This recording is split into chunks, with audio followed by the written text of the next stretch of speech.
Welcome to our 2025 public hearing event. We are glad that you all came out to join us, and we're going to look forward to hearing from you in just a second. Before I go any further, let's see if we're.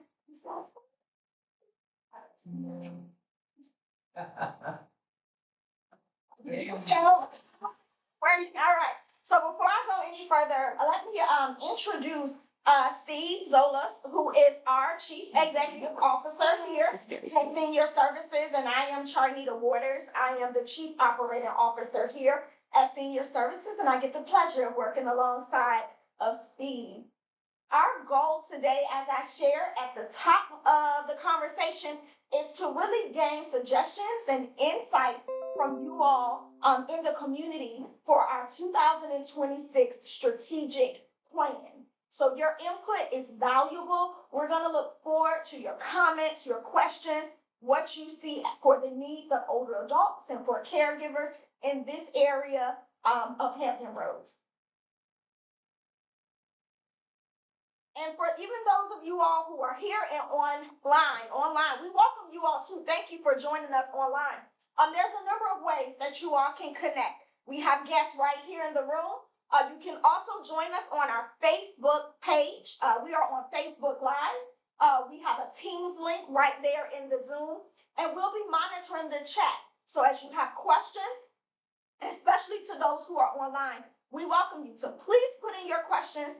Again, we'll be monitoring that chat and looking forward to providing you feedback. And for our guests here in the room, again, we will take questions and you'll have time to offer comment and input. I can't say it enough. Your input is super valuable as we put this plan together to how we serve the community of older adults and caregivers.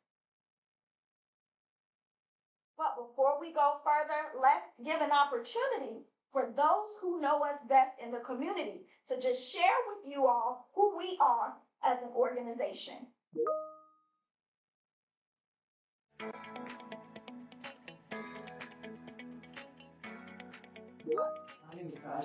Hi, my name is Guy St. John, and I live in Chesapeake, Virginia.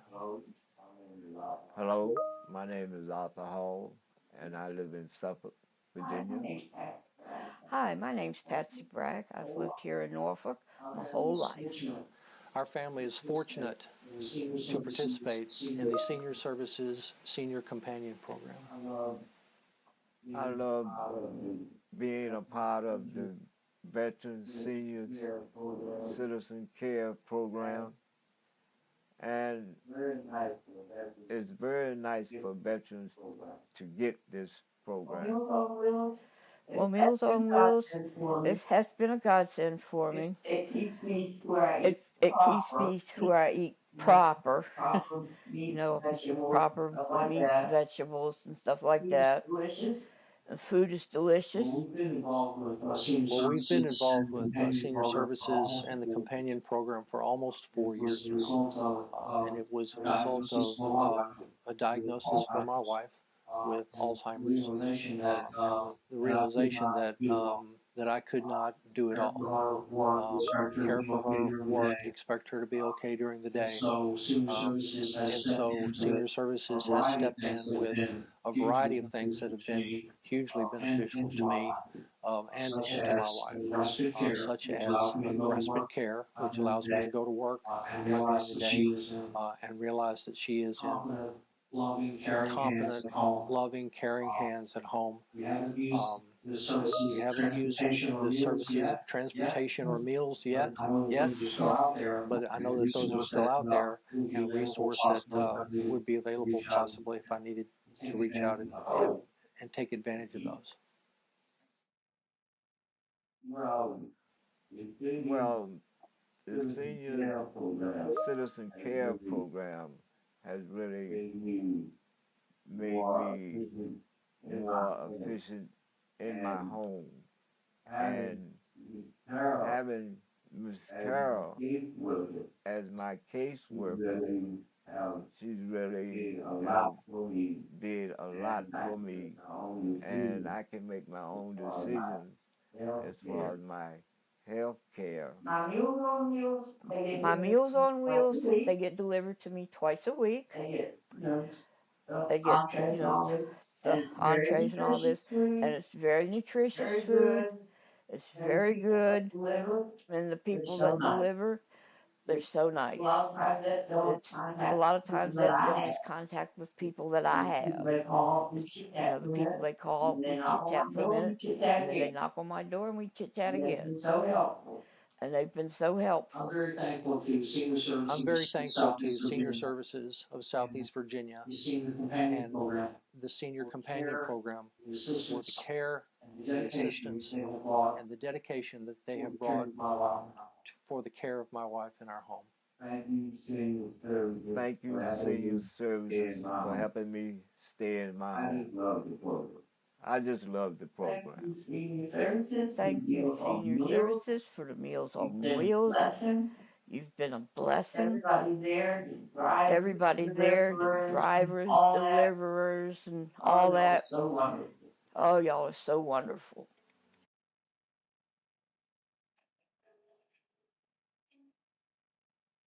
It's always nice to hear from the folks we're serving the impact that we're having on the community. It kind of brings to the heart what it is we do, instead of just hearing, here's a list of services. We had our orientation earlier this week, and I told people our true measure of success is measured in smiles. So you see the people receiving Meals on Wheels, and how important it is, even not just for the meal, but for a driver taking the time to actually talk and interact. And those are the things that kind of get lost when you're just looking at the numbers. And so I'm going to review the services that we do very quickly, but try to relate that to what are the smiles that have been made in the numbers, right? So if you didn't pick up one of these, this is an annual report that shows the impact that we're having in numbers, but it goes so much deeper than numbers. So as you look at those numbers and go, wow, that's a lot of people. It's a lot of smiles. It's a lot of changed lives. So I encourage you to go through that when you get the time. So who are we? We're part of the Aging Network in the Commonwealth of Virginia. We work hand in hand with the Department of Aging and Rehabilitative Services. That's our state unit on aging. And there's 25 area agencies in the state. We're the largest in a number of different ways. But just to give you perspective, here's what we do.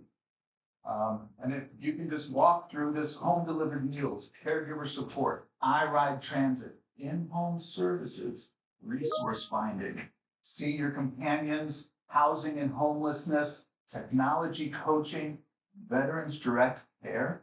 That was Mr. Hall that you saw in the video. He was one of our veterans.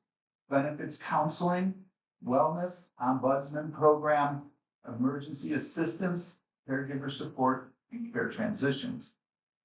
I'm going to tell you, these are kind of general groupings, right? I can go into home delivered meals and go, that's really nutrition. Did you know we have 11 senior centers that we serve throughout our region? We provide food, education programming, fitness programming, etc. I-Ride transit, fixed routes, we do medical transports, even to dialysis and chemo patients. If folks need to get to the store to buy food because they're in a food desert, we get them there. All these different things. So you can unpack any one of these and go, wow, there's a number of things that go with this.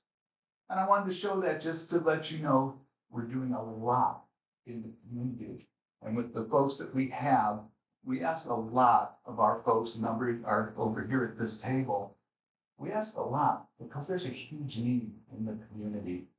And we're doing everything that we can. As an agency, we were one of the first 4 established in the country in 1972. We have 85 people currently on our staff. You can see a little bit of the statistics.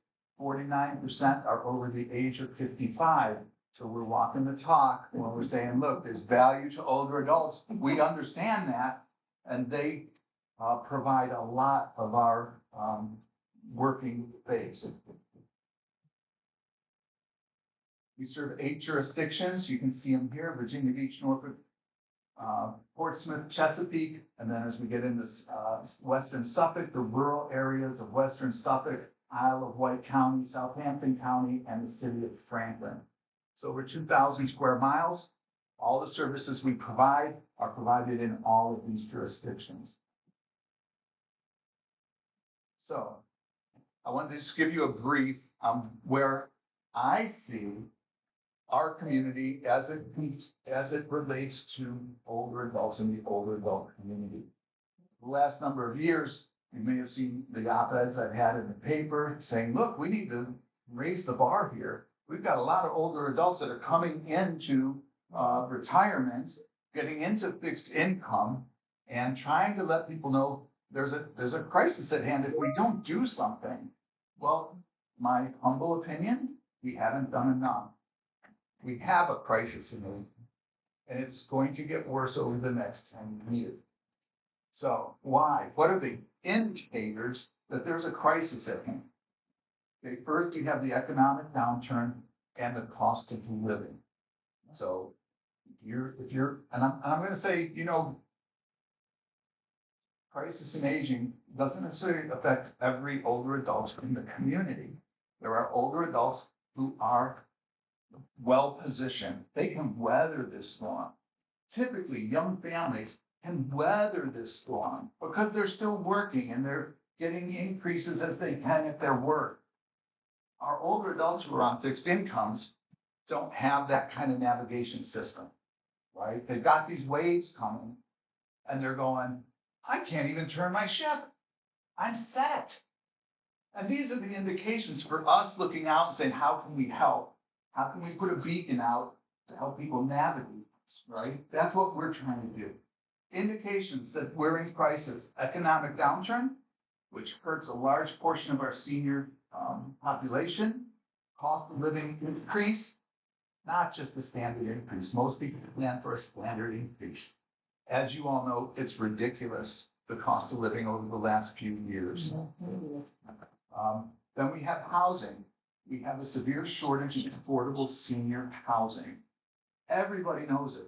The question is, what's the beacon and how do we get out of it and provide housing for folks before they become homeless? Another indicator: fastest growing segment of the homeless population, older adults. Hello, we're in crisis, right? These are folks who have lived in housing all their lives, who are now coming to a place where they're saying all of a sudden, I can't overcome. I don't have any place to step. So we have housing shortage, we've got homelessness exploding. Then I put food as medicine. And this is another area that I think as a community, we need to start understanding why food is so important. We do Meals on Wheels, nutritionally balanced, fully prepared meals for older adults who are homebound. Without the Meals on Wheels, they are not getting the nutrition that they need. They're not having access to the food that they need. And what's the outcome? Well, their chronic illnesses are exacerbated. They're more apt for falls.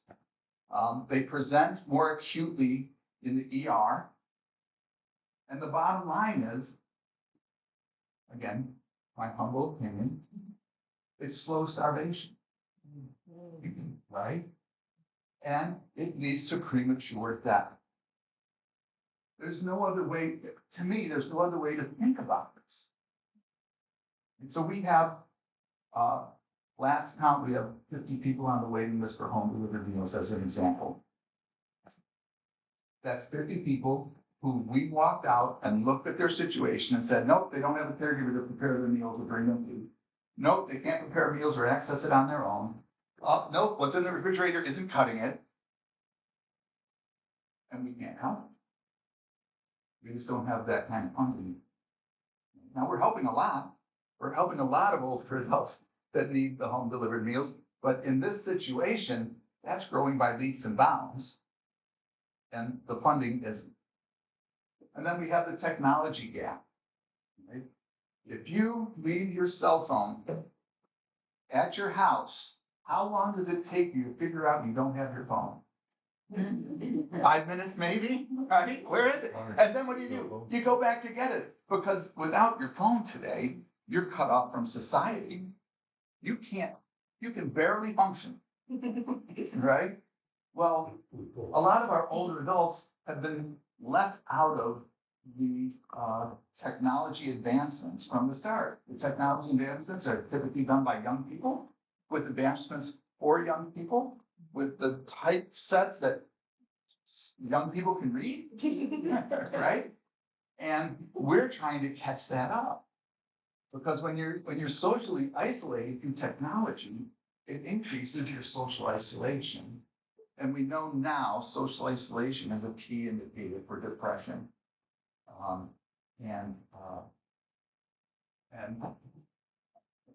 Well, depression, mental things, so we see.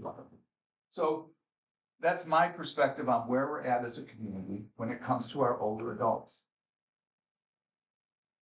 So where are we and what are we doing about it at this point in time? And I'm hoping this will give you a balance for when, as we will quickly move into what are the ideas, what are we not seeing that's going on in the community, and what are concepts that we might want to consider as we develop our plan for this coming year and our strategic plan for the next 3 and 5 years. So that's why we're here. So let me just walk through. You can see these next few slides right on our wall. These are things we keep in front of us. This is why we exist. We want to empower older adults and their caregivers to live with choice and dignity in their communities. Okay? So think about that. We're trying to empower older adults. Value. Sometimes this is seen as fluff. I'm going to tell you this is not fluff. When I first came on 8 years ago as the CEO here, the first thing I realized was a lot of folks don't recognize the actual value that older adults bring to our community. And until we recognize the value they bring, we have little chance of providing the support thing, right? I should say we need. So one of our things is to trumpet the significant contribution older adults bring to our communities, our economy, our workforce, and our families. Very important. Ageism, with the subtitle Inclusion, fostering age-inclusive practices, equal opportunities, and an appreciation for older adults. Goes hand in hand with the value statement.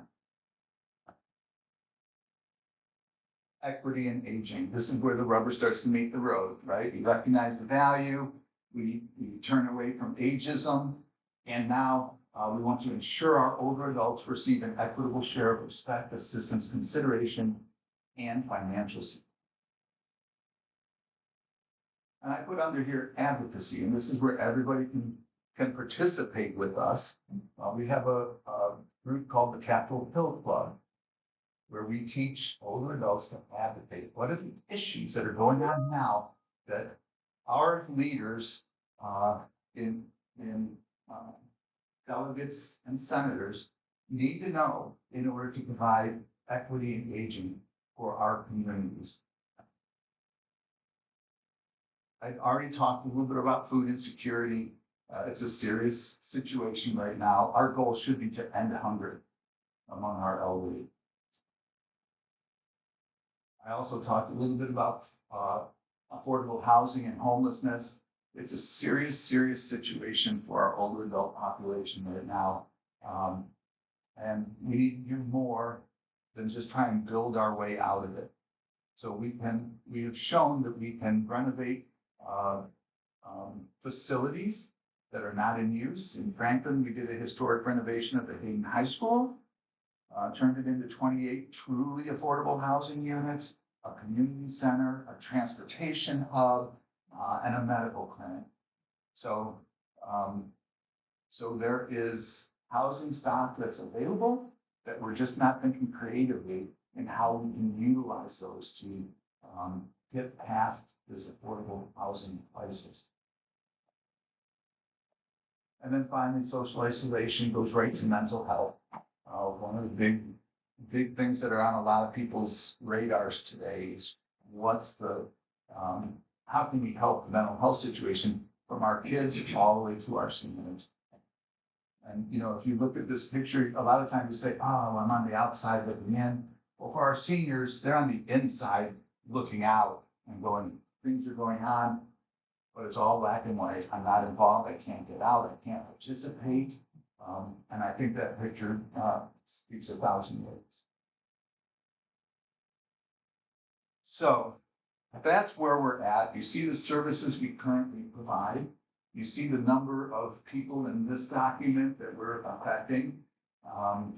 And from here, we just want to go into questions, answers, ideas, concepts, anything that you see happening from your seat that you think we need to consider, whether it's just in our advocacy efforts or in our service and program provision, or partnerships with other organizations.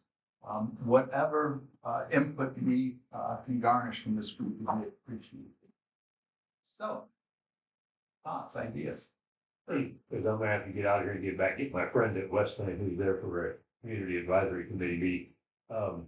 As I've indicated to you in a couple of emails, I think the Capitol Hill Fund is one of the best ideas going to get people involved, because too often people don't get involved at the local level, let alone the state level. And with the dependence on the state level for funding is really important. And in talking to Lydia, I hope that we really carry through and look at establishing a satellite Capitol Hill Club in the western reaches, more rural areas of the senior services area of responsibility.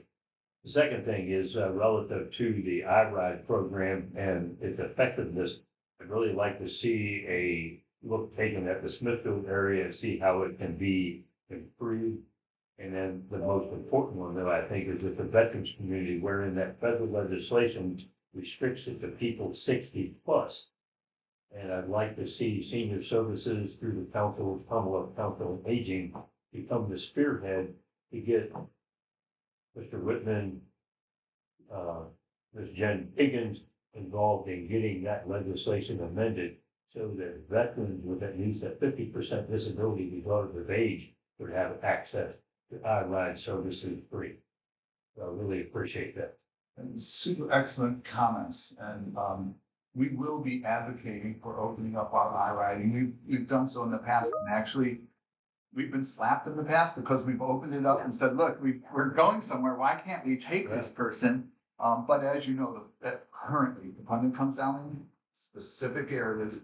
And we've actually looked at before the city manager changed in Franklin about a 5311 program there that we would be able to provide transportation to anybody. It's needed there. It kind of fell off the slate when she moved over to Virginia Beach. But it's something that we should bring back up and talk about. Thank you. But thank you for the job that you do here, and to Shanita and the whole team. You really make a difference that people would really be lost without it.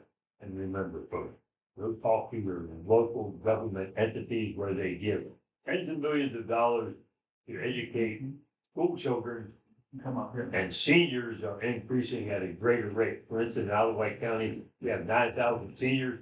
We only got 5,300 kids. And we don't get anywhere near big cut of the pie as the education community does. So thank you very much for what you do. Thank you. Your thoughts, ideas, questions? So if you need the senior care or any program, you contact this office.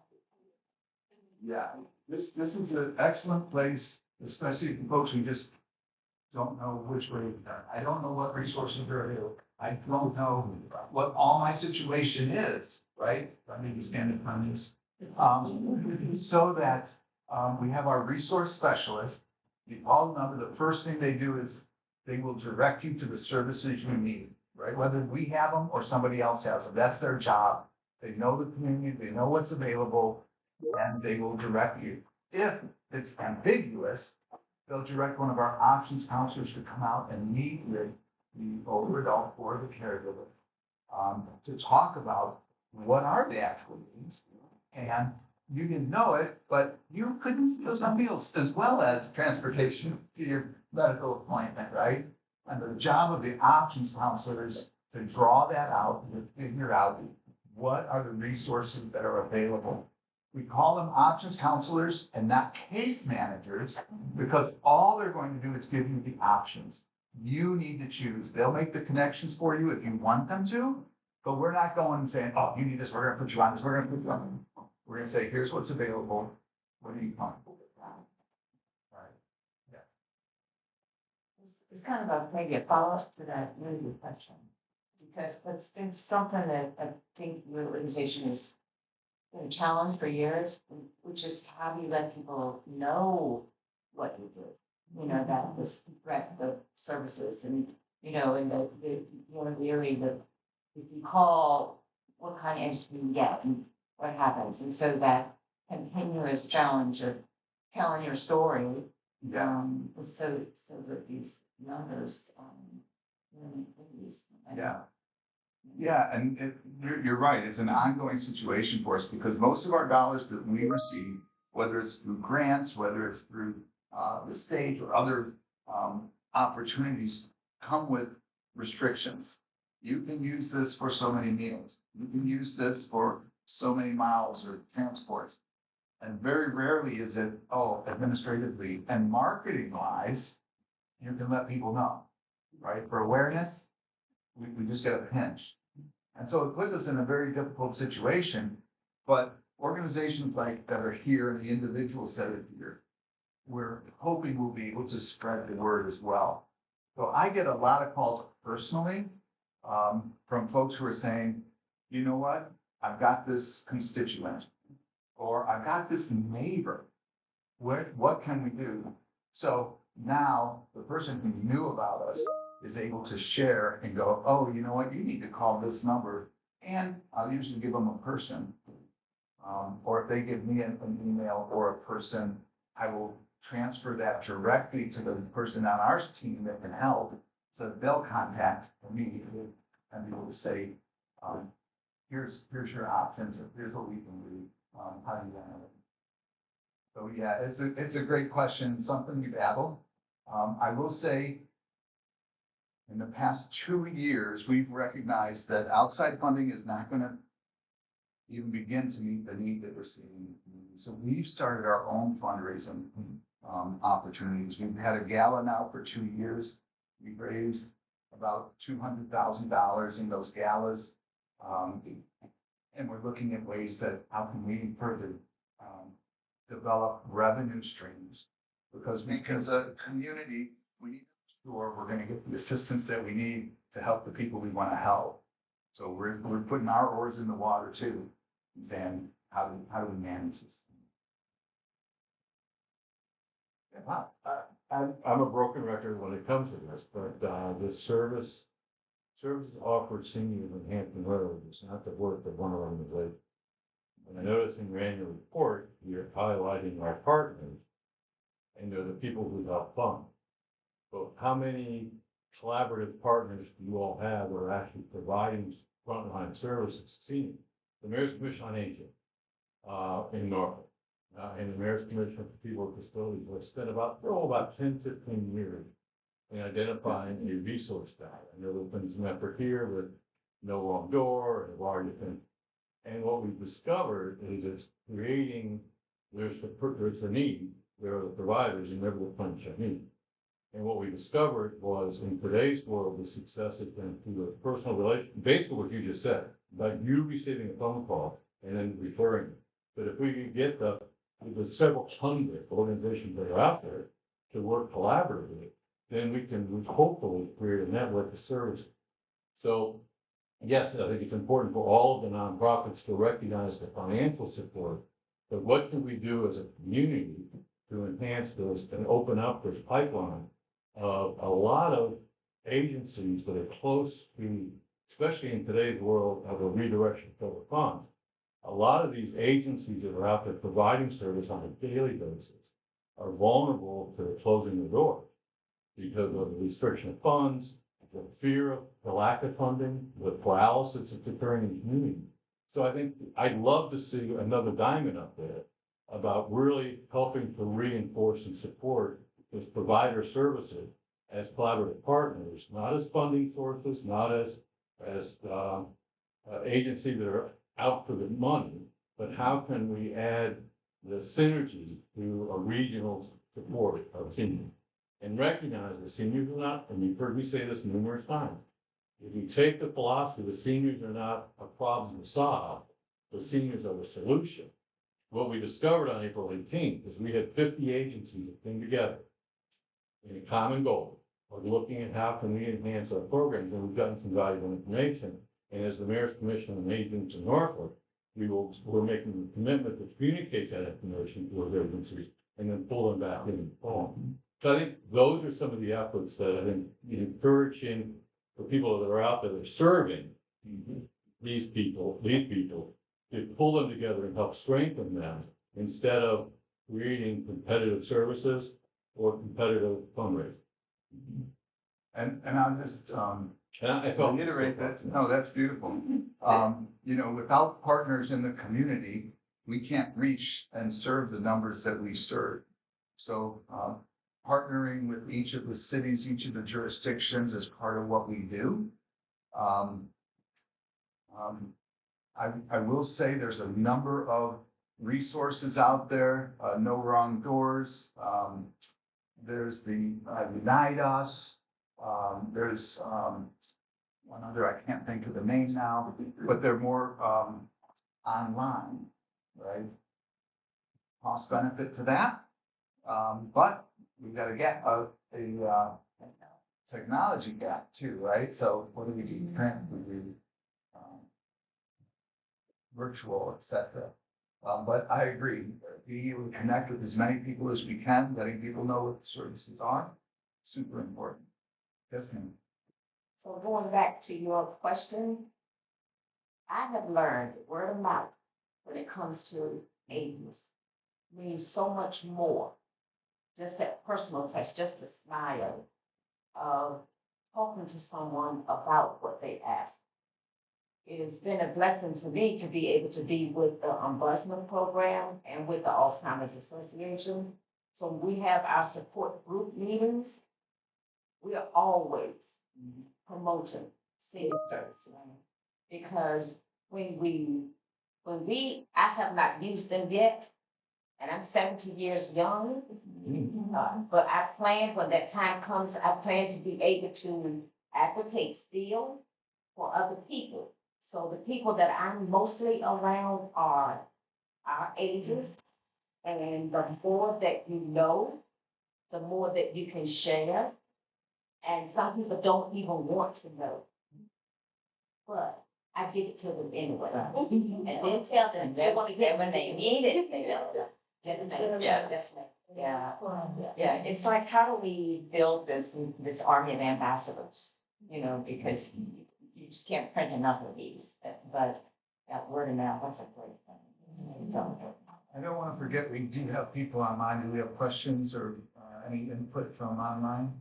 Yeah, so a question that came in, and I'll read it. As a younger senior, why does my rent continue to increase every year?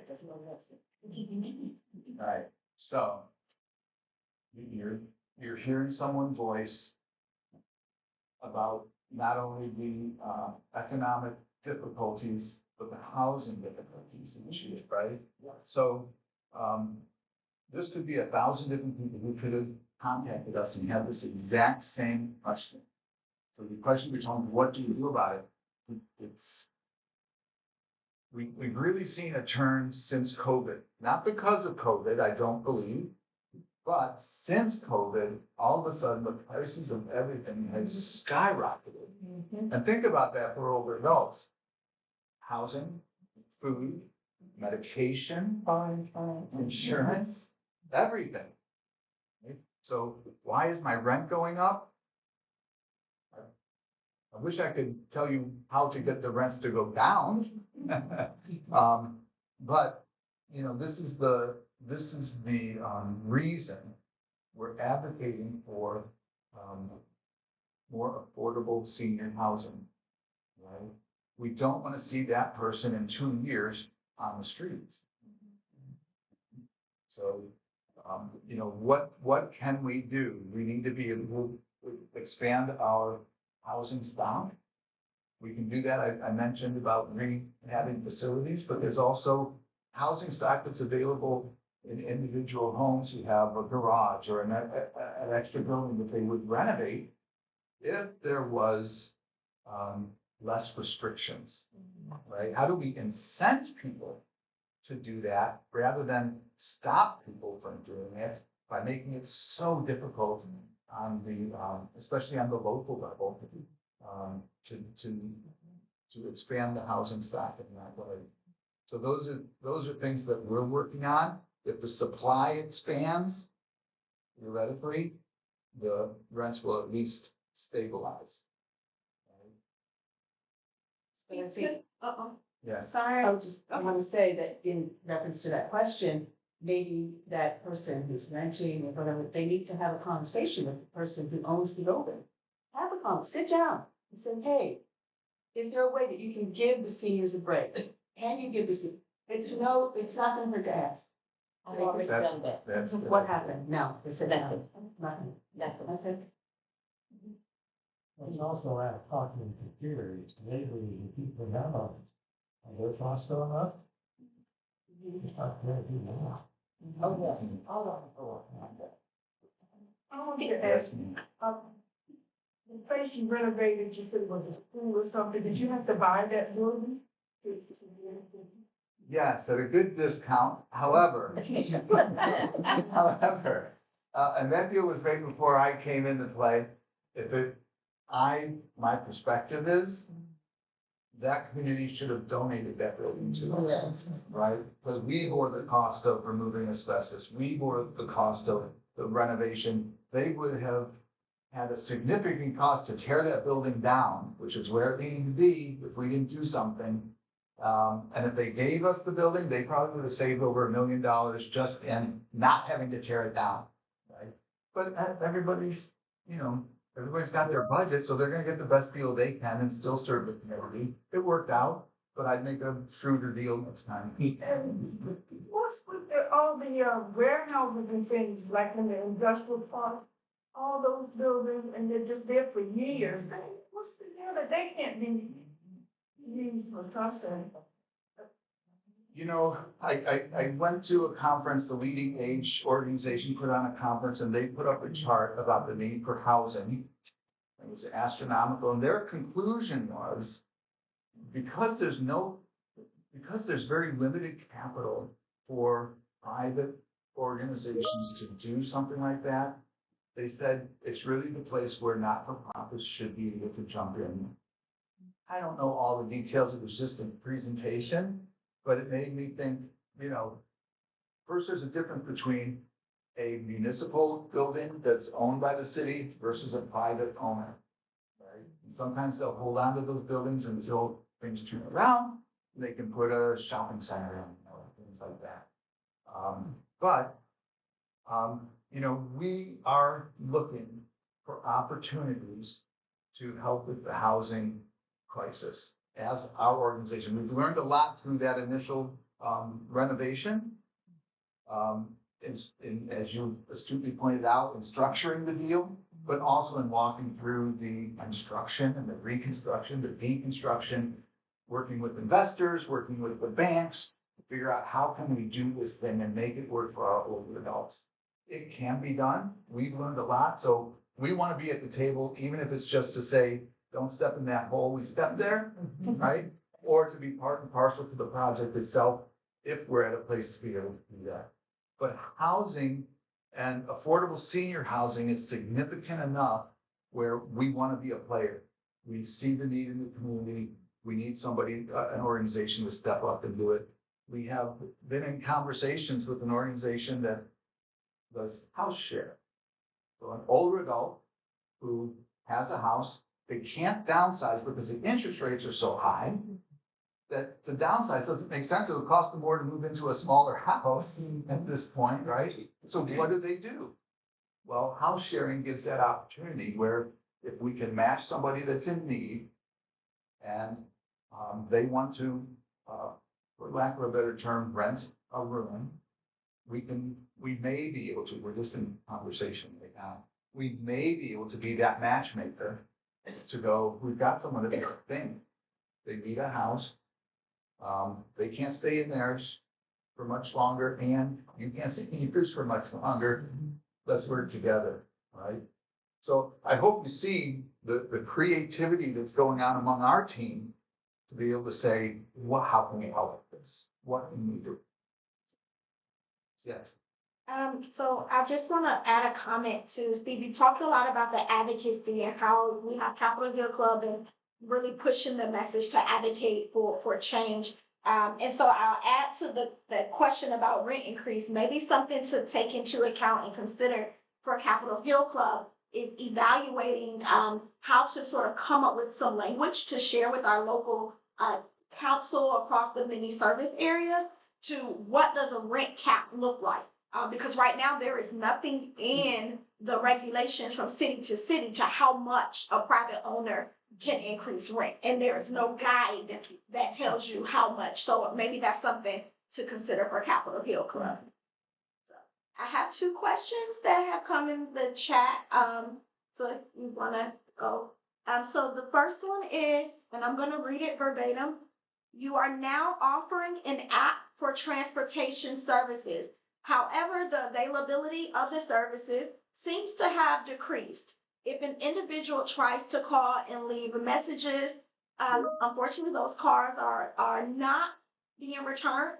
So they just want to speak to what are your thoughts and ideas and how to improve the system.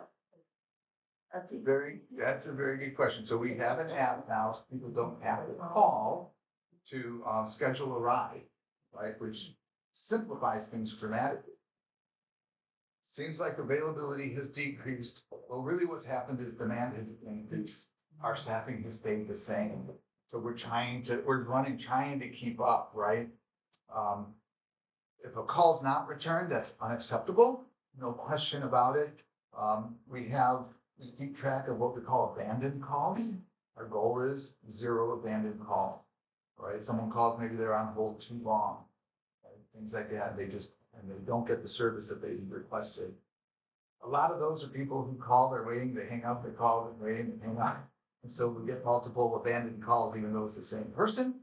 But our goal is 0 abandoned calls. I think if you have that problem, maybe ask to speak to one of the supervisors there to make sure that we're providing that service to you effectively. And we'll make sure that it'll give us the opportunity to look and say, hey, we've got a glitch we need to fix. So. If that situation you just spoke about, then is there a need now for employment? So you need people to. We need drivers, for sure. For the iRide? For the iRide. Employment versus volunteer. Okay, so, yes, the drivers are paid. However, one of the things that we're trying to do to increase our capacity is to get volunteer drivers to deliver meals to the senior center. So they can come in one fell swoop on a regular basis, pick up all the meals, bring them to the senior centers. That frees up our drivers to deliver people to the programs and services that they need. So on both counts, volunteer drivers and paid drivers as well, in order to drive the bigger buses and operate the lifts and things like that. And I will say most of our drivers are over 60. They do a great job. They're very careful. And they help the older adults to the degree that they're allowed. You have some insurance restrictions that won't very easy to do or not do. But they provide an excellent service. Is there another question with that? Yeah, this is good because even the online chat is really buzzing. And I think maybe you've already answered this, so feel free to expand. This person says, I'm new and I'm just starting to get involved as of today. I want to know where I can be best utilized to support your mission. Who can I talk to? Okay, great question. Everybody take notes on this one. They're calling me directly. We have a volunteer coordinator, and you can call Kiana. You can reach her by our main number, which is posted up here, and ask for Kiana. She is waiting for your call. We have a wide variety of areas that we need help. You know, we do technology coaching.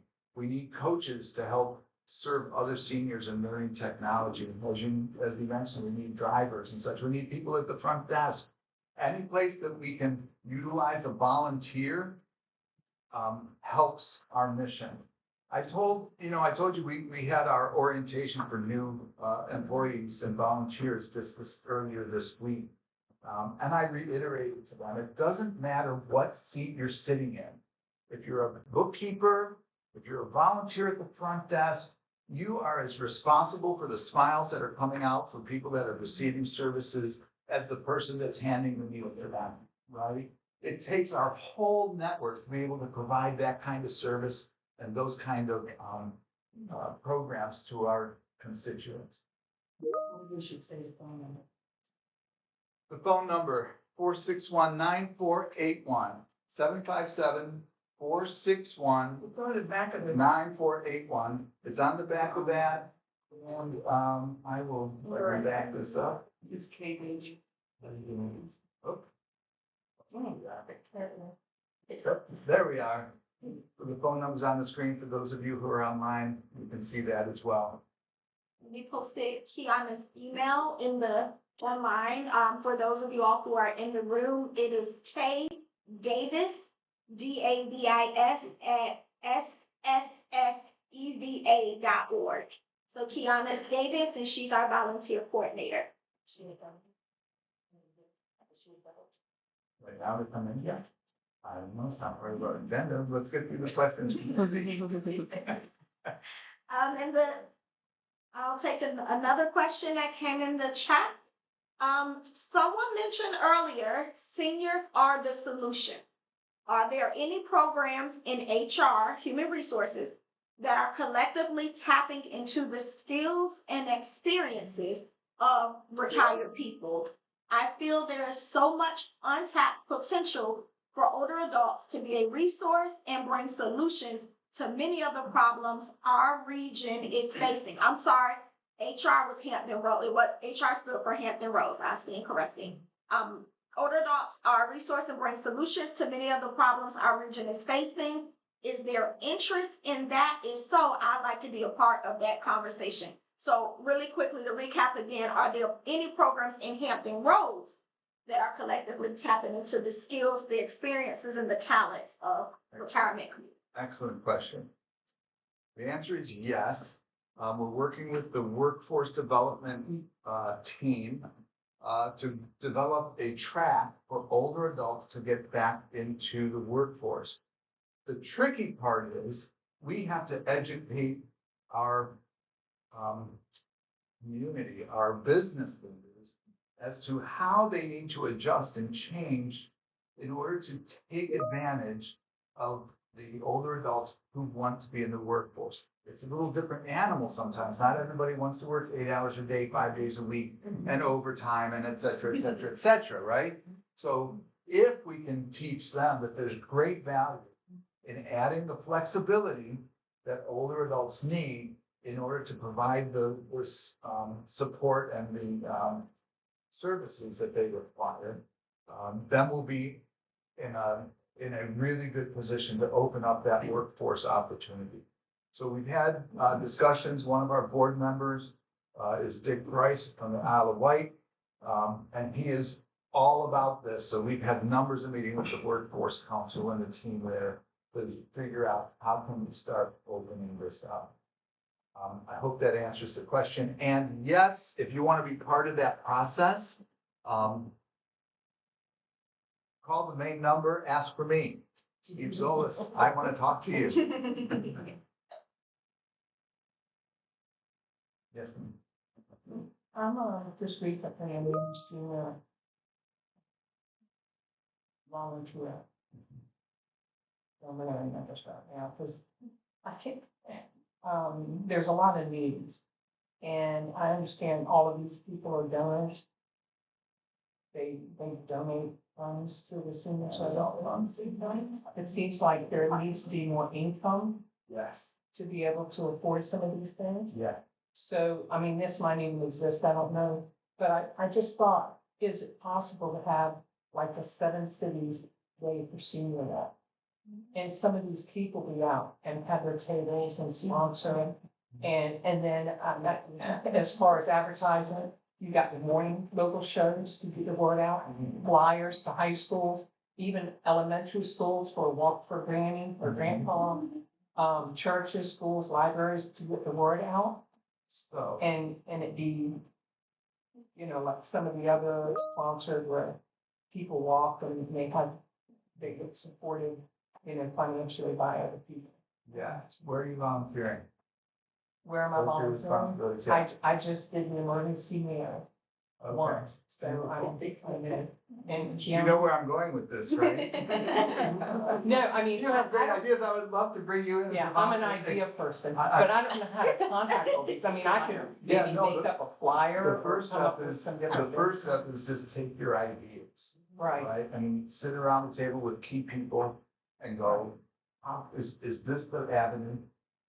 What are the surrounding concepts that you're talking about? Because it would And be then too we'll talk much to about how have do we each action individual this. city, but to find, Yeah. it could be any name, but I thought 7 cities just to draw, just make it a huge thing. Because a lot of people understand the need for the seniors, Yeah, and this could be an avenue where it could be like maybe an annual event. yeah, I love it. yes, so, yeah, and we're looking for these types of things that, and I'm gonna tell you frankly, our difficulty is capacity, right? We do something like that, it takes time, so having people who will come around the table with us and go, let's share that responsibility a little bit, so that I don't have to tell people who are delivering meals, don't deliver meals today, because we got this event, right? We still wanna get the meals out. But if we can pull together, people like you who are interested and have ideas, we can come up with, here's the first thing we wanna do. And frankly, we need more than one thing, quite honestly. Our gala was the first thing that we've done.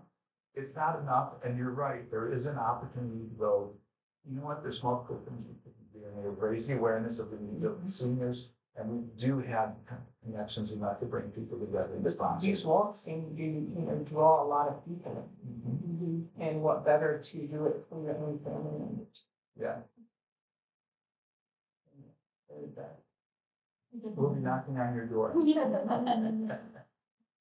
If you Yes. offered a good segue to, and I'm gonna try to put some of these questions together, they seem to have a recurring theme about capacity. So you spoke to the increase in demand for the services such as transportation, food insecurity, et cetera. What is senior services as an organization doing to maintain capacity to care for the staff, to maintain the staff to support the increase in demand? That's a really good question. Okay, so every year we do our budget and we battle. How do we provide ours for our staff? How do we make them a priority? And I'll tell you, for years, they were at the bottom of the list. We go, oh, we gotta provide these services, we gotta get these things. Do we have money for a cost of living increase?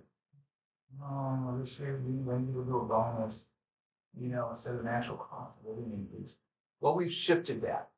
So first thing budget comes around to start looking at our budget. What does our staff need in a cost of living increase? Priority 1. Now, we have to understand that may mean if we have the same level of funding and we take a 3% to increase our staff,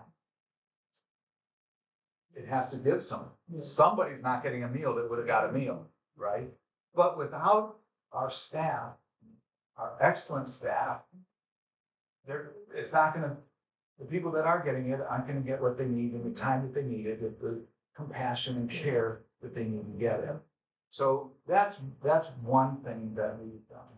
And we just continue, we just had a conversation this morning, as a matter of fact, talking about that generally and going, how can we further it? We're not for profit, right? So already, we're asking a lot of our people that if they were in a private business, they might be doing better. They could do widgets. Right? They could produce widgets and put them on the conveyor belt or what have you, and go, maybe I make a little more money, but because we're not for profit, we have to weigh that out. But making our staff the priority one when it comes to budgeting is our first step.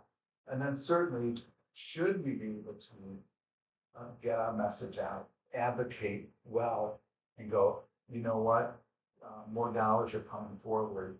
Again, we look at our staff and go, what can we do? And I will say too, we have our HR team, our human resource team looks at every year, what are the pay scales for like businesses and where are we with those pay scales? And if there's people that are below the pay scales, we look at them first and go, how do we move them up to get them where they need to be? So we're doing what we can. We're making a priority out of it. But we all have to recognize there's a give and take in doing that. So a good question. Good question. You mentioned the Capitol Hill Club. I have no idea what that is. Oh, I'm sorry. Capitol Hill Club is led by Layla right here. And that is our advocacy group where we bring older adults together to talk about what's going on legislatively, what's going on community, that we need to raise our voices. And we teach them, how do you raise your voice effectively, right? So in working with Layla, we understand when we sit down with one of our delegates or Congress people or senators, first thing we recognize is what they have done. Thank you for this bill. It has helped. By the way, did you know? Right? But being able to advocate effectively is important, and just yelling and screaming doesn't work, right? But advocating appropriately works. Advocating as a group works even better. Advocating as one voice gets the job done. That's what the Capitol Hill Club is all about. And I will say, each year we have a day on the Hill. We take a busload of our Capitol Hill Club members up to Richmond during General Assembly. And we meet with the appropriate, last year, Governor Youngkin came on our bus. Janet Kelly came on our bus, who's the Director of Health and Human Services, and talked to us directly about what they're doing, answered questions. We had an immediate audience with the governor, which doesn't happen. So we were just thrilled about that. I'd love to piggyback on that. I attended and it was a great job. It was really exciting. I rode up on the bus with a bunch of gals from the Eastern Shore and learning about their struggles that they're having and receiving funding. And it was very interesting hearing the issues. And then Jackie Glass was so great when she came and spoke to us, and Thelma Drake. So that was, I really look forward to doing that in the future. So I'm a librarian in Virginia Beach.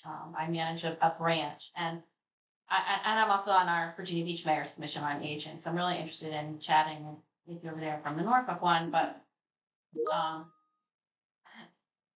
I know, we do a lot of, in the libraries, we do a lot of programming with the seniors in mind, and trying to develop things, again, curated specifically for that audience, and trying to address some of the isolation things or the brain exercise things. So there might be some redundancy in services, and I'm just wondering, and I know you guys did something over at our Great Neck Library, I think last year, and I'd love to see more of those kinds of things. At Bayside, we're doing something with Westminster Canterbury on brain health, on kind of for some respite care for their caregivers.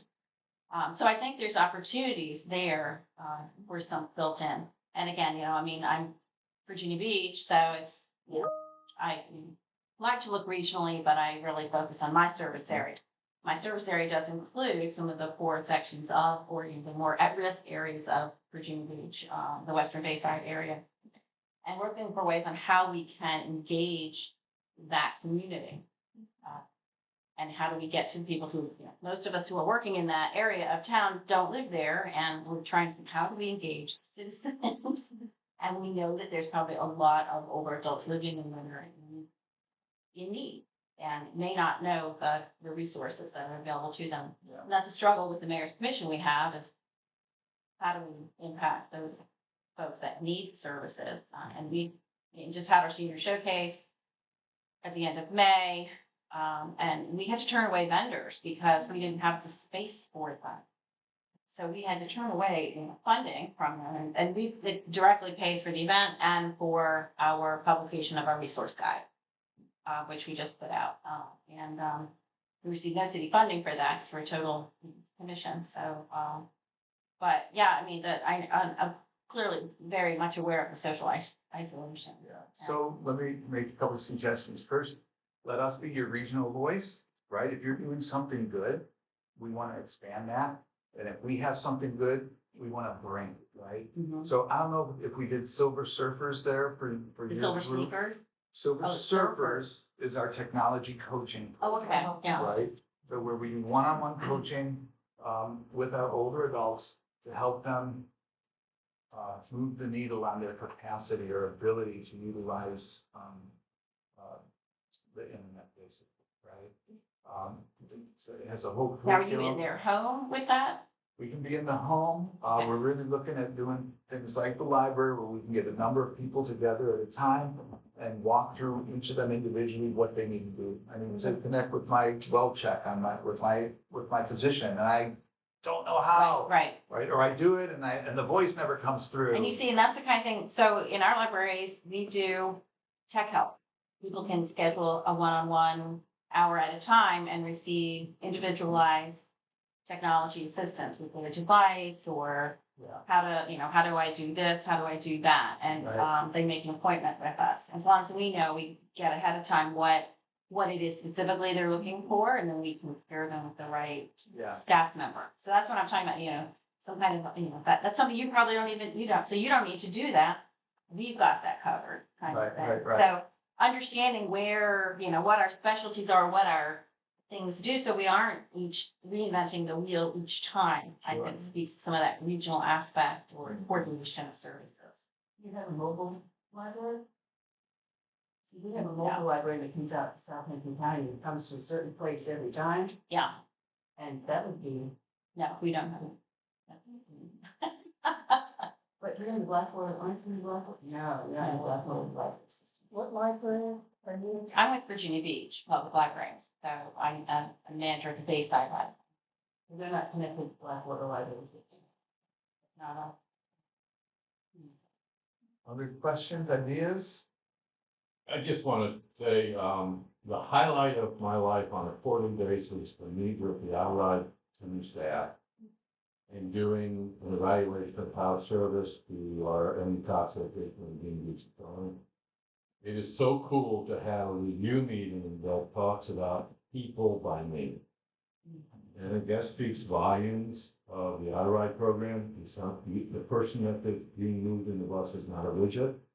But I will say that it is with the vortex, because the demand is growing well beyond. So anything can be done to increase capacity, keep the service quality, and I applaud the organization for looking at how to use technology to make it happen, but recognize where there's weakness in technology as a human being. And your staff, thrive, I think, need to be applauded. Thank you. I have to say that. Thank you. And you and I need to talk Yeah. immediately. Can I ask a question about the I-line? Yeah. If you wanted to volunteer as a driver, it would be like 5 days a week or, It'd be according to your schedule. So if and you've how many got hours per day would it be to satisfy? an hour and a half to pick up meals and deliver them. Yeah, roughly. Oh, I thought we were picking up passengers and taking them to. No, we want to free up our drivers to take the people by getting the meals where they need to be. Right now, our drivers go and pick up meals, take them, and that's how they could be delivering people. Okay. Right? So you would use your own vehicle and how many meals would it be for that? It depends which, site you're going to. So, but we provide everything to make sure that they'll stay hot, they fit in the vehicle that you have. And it goes to one location. Goes to one location.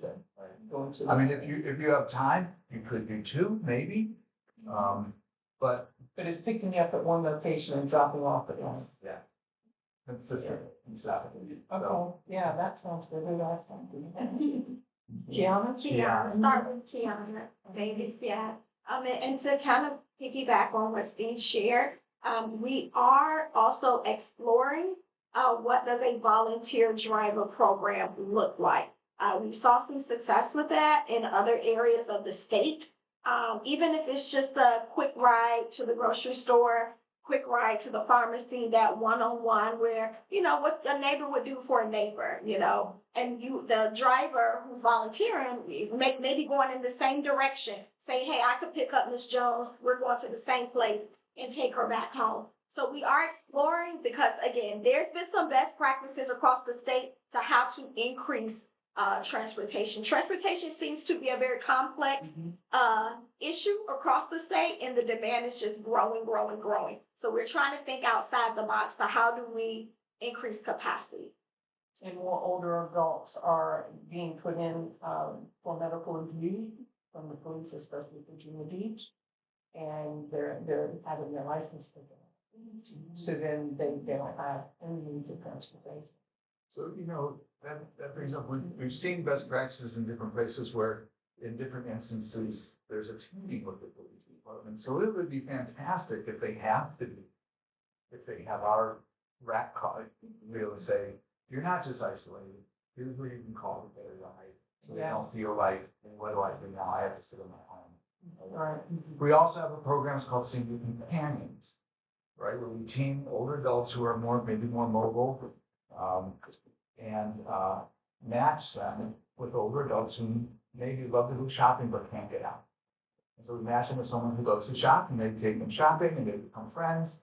Some people like to stay home and play cards or watch TV. We match them with people that have like bikes, and then they build those relationships. And it's another way that they can get out, or they can have friendship, they can avoid social isolation by being part of the senior companion program. And if the seniors admit that they need more driving help, even though they've been doing it for 50, 60 years, I could help with that. Okay.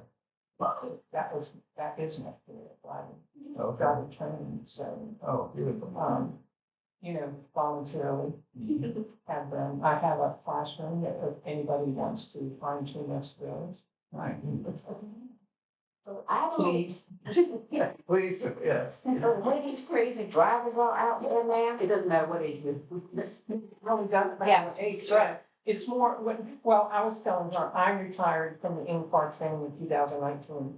When I took my signs off my Honda Accord, I could not believe the respect that I got when I had that sign on, even when I was driving my car home. I didn't even believe the things that people were doing. Just couldn't believe it. And so, I was like fearless driving, but now, even with the educational experience I have, when I'm driving, I kind of flinch a little bit. I'm going, why are you flinching, Tommy? Well, because you don't know what people are gonna do. You just don't know. They do the craziest things. And, so I would think that a senior would, if they need some recommendations, this is what you do to be safer. Like, quit making left turns, go around the block. Just, don't fear traffic circles, they're wonderful. You can go slow too. So I'm working with a lady right now more as a volunteer because she came a little bit into a lane that a policeman was in. He pulled her over, sent her into medical review. So, anyway, she had a perfect driving record and she's going through that now, where not only does she have to go back to DMV and take the 2-part knowledge test, which has certainly changed. She's 86. Certainly changed it through those years. She has to take the driving test again, and they take them out for about 20, 30 minutes on roads she's not usually acclimated to. I mean, she drives to the store and back, the doctors are coming and back, so. But just to enhance the skills, because driving has become very aggressive, very aggressive. Anybody who's living, because of population, is getting increasing. So anyway, that, I can help with that. I was wondering, I know I ride Monday through Friday daytime. Is there any chances of going to evenings or having Sunday hour? Not at this time, right? We've got beyond capacity demands now. And, you know, that's really starting a whole new project. I have people to try on films, look at it, and so unfortunately, we have the same battle with meals, right? We deliver meals Monday through Friday. I'm actually working with Norfolk State, the food bank, and Centera to talk about how we can deliver meals and how to alleviate social isolation over the weekends. If you deliver meals 7 days.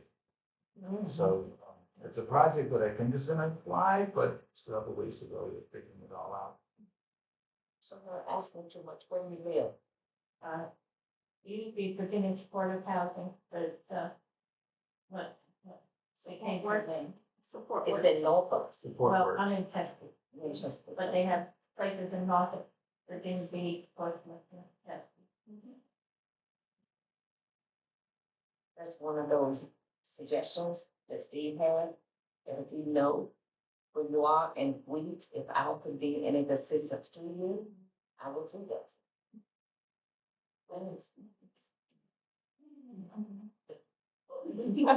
I'm sorry, that's really heartwarming. Yeah. Right here. But then there's no bus transportation, that's where I live, you know, Sunday. So I have to have somebody to take me to church. Okay, we can run that. See what we can do. Steve, something came in the chat and we offered a little response, but if you want to expand, the question was, you know, from there's a lot of robust ideas and conversation happening. Have you considered starting an advisory group of older adults to come together and simply share their information from their communities, ideas, inputs, etc.? Yes, and you can play a role. We have a service advisory council that's made up of people, individuals, as well as people who lead organizations that come together quarterly in order to hear what's going on and then bring concepts and ideas to the table so that we can figure out both what to do as well as how to do it. So it's called our Service Advisory Council. You can call the main number, ask for Layla. She will sign you up.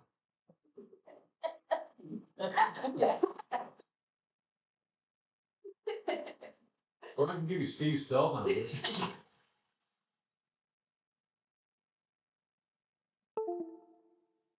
Anything else? This has been super informative. And we appreciate both the insights as well as the connections that are being made here that show that the community is willing to help if we can find a way to bring everyone together and help to manage what's going on. Yes. Have you guys reached out to any of the nursing schools? They have to do a community service, they have to do a certain amount of service. And so I was thinking they could be drivers for meals. Possibly. We have utilized the military when ships are in. I don't know that we've reached out to nursing schools though. Because I know that all of them have to have some sort of community. And we just had a meeting the other day with Sea Point College, which is right around the corner here, to provide interns. To be able to help us meet some of the needs in our office to do things as well. Yeah, good suggestion. Playing off of that, the senior service, do they have a program that helps people to fulfill the requirement of community service, like if they're mandated by the court, or you have to do so many hours? And I know they go to church and stuff like that. Since you're nonprofit, I think that would fall under the umbrella of, I'm not sure if you want someone to come. More Well, I will, criminal. I will say, anybody that volunteers for us goes through a background check. It's- Right. Oh, I and- know. And a more thorough one if they're in direct contact with our clients. So we do check that, but we want to investigate all avenues. And that's another, thing that we can bring to Kiana to say, you have to look at this. So what would the world do without seniors? Because I feel like if there were not seniors that they're taking money away from, Yes. that the cost of living is astronomical, what would they do if they did not have us? It wouldn't be as good as it is, right?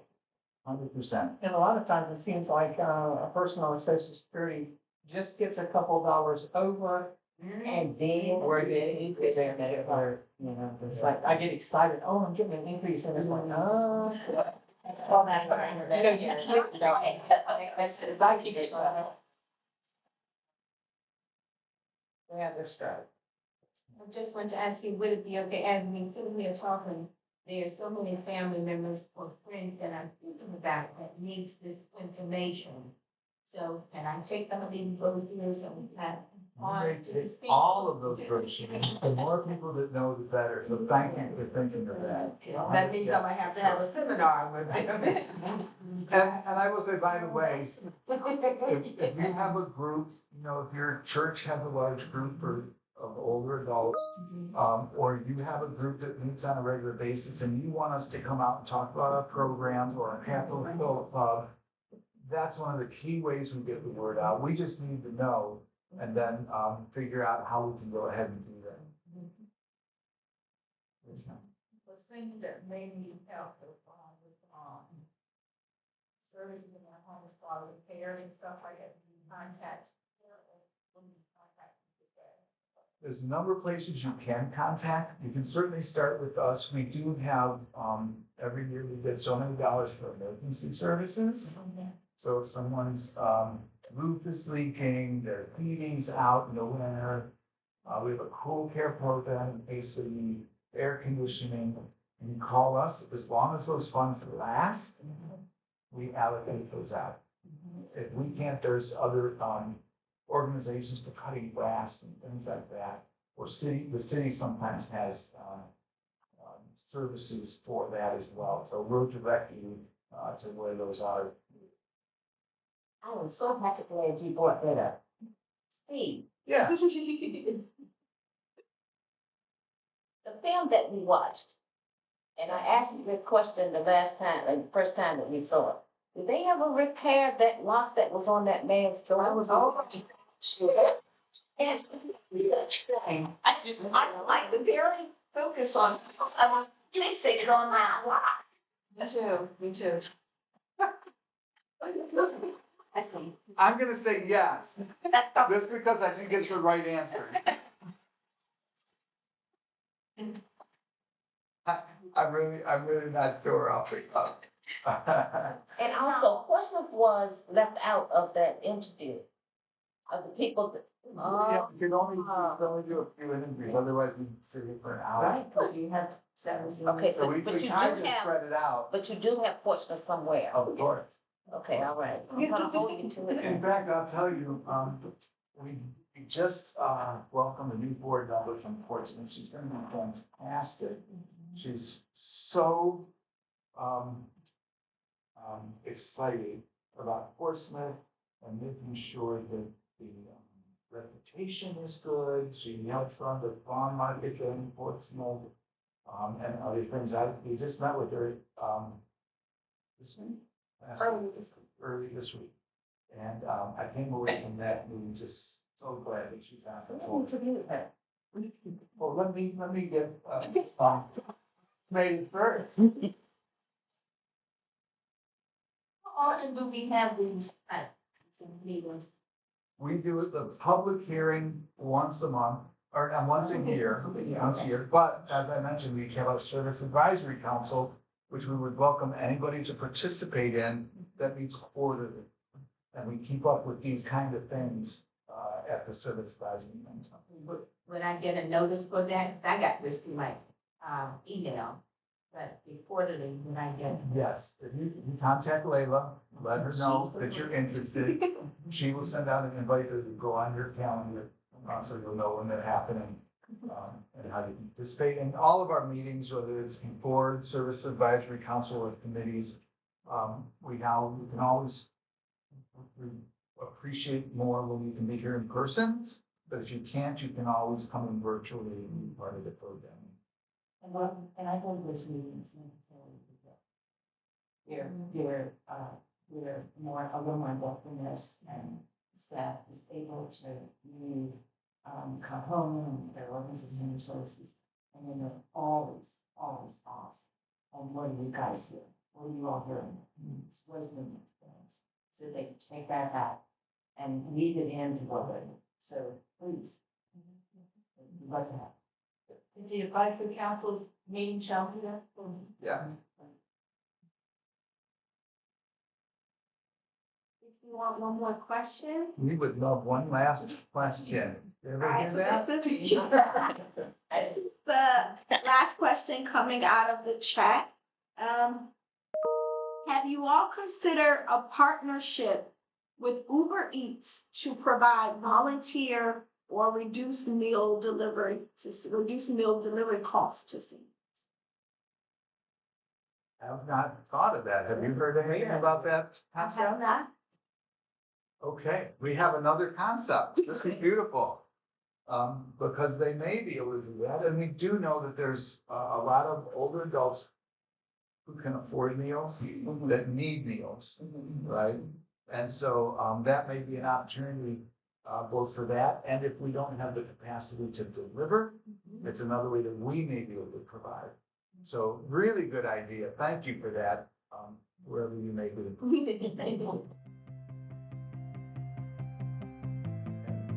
Thank you all. Really appreciate your input, and ideas. Yeah.